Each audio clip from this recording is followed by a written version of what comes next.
Water.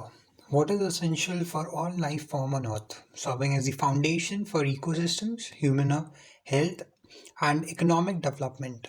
However, increasing pollution level threatens the ability and quality of water resource worldwide.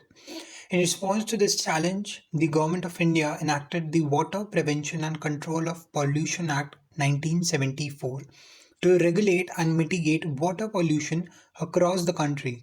If we dive into the historical and the origin of this act, we can know that before the enactment of the Water Act in 1974, water pollution in India was largely unregulated, leading to widespread contamination of rivers, lakes, and groundwater sources, industrial effluent, untreated sewage, agricultural runoff, and other pollutants posed significant threats to public health, aquatic biodiversity, and economic system.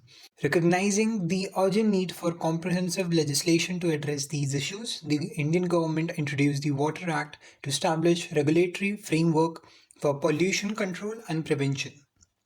Moreover, going to the key provisions of the Water Prevention and Control of Pollution Act, the scope of this act defines various terms related to water pollution and establishes its applicability to all streams, inland water, and coastal areas within India's jurisdiction. Constellation of Pollution Control Board. The Act provided the establishment of Central Pollution Control Board at the national level and State Pollution Control Board at the state level.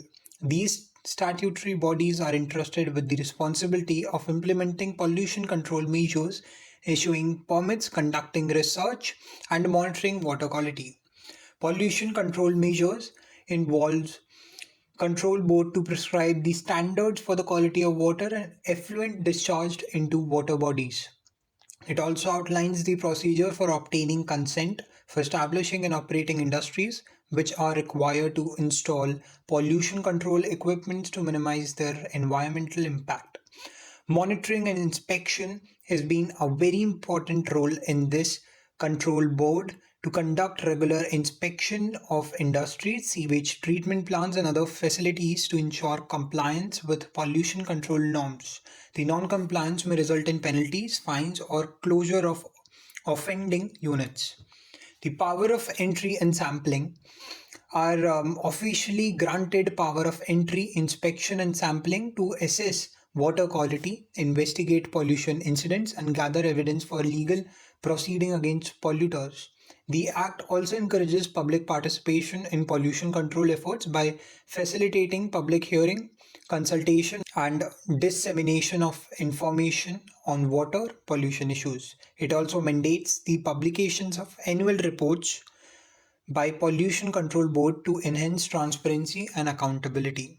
Moreover, going towards the legal provisions of the Water Act, we majorly see Section 2, which defines the terms such as pollution, sewage effluent, and trade effluent, which are crucial for understanding Act. Section 3 outlines the constitution and comprises of the Central Pollution Control Board, which play a pivotal role in monitoring and controlling water pollution. Section 24 prohibits the use of streams of or well for disposal of polluting matters. Section 24 prohibits the use of streams or wells for disposal of polluting matters. Section 25 mandates obtaining consent for the State Pollution Control Board for discharging any sewage or trade effluent into water bodies. Section 33A empowers the CPCB to issue directions, including the closure of a polluting plant to protect water quality.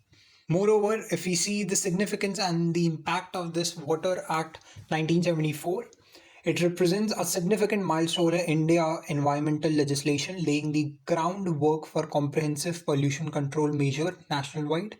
By establishing regulatory framework, standards, and enforcement mechanism, the Act aims to prevent and mitigate water pollution, the protect aquatic ecosystem, and safeguard public health. Over the year, the Act has contributed to improve water quality in many regions, leading to enhanced biodiversity, cleaner drinking water supplies, and reduced ecological degradation.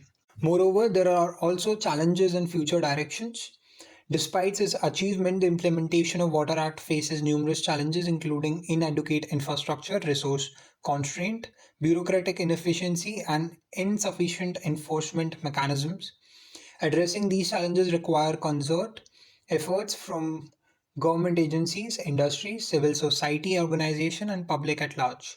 Strengthening institutional capacities, investing in pollution control technologies, promoting sustainable water management practices, and raising awareness about the importance of water conservation are efficient step towards achieving the objective of the act. At last, the Water Prevention and Control of Pollution Act 1974. At last, the Water Prevention and Control of Pollution Act 1974 serves a cornerstone of India's environmental governance framework, providing a legal framework for addressing water pollution and promoting sustainable water management practices.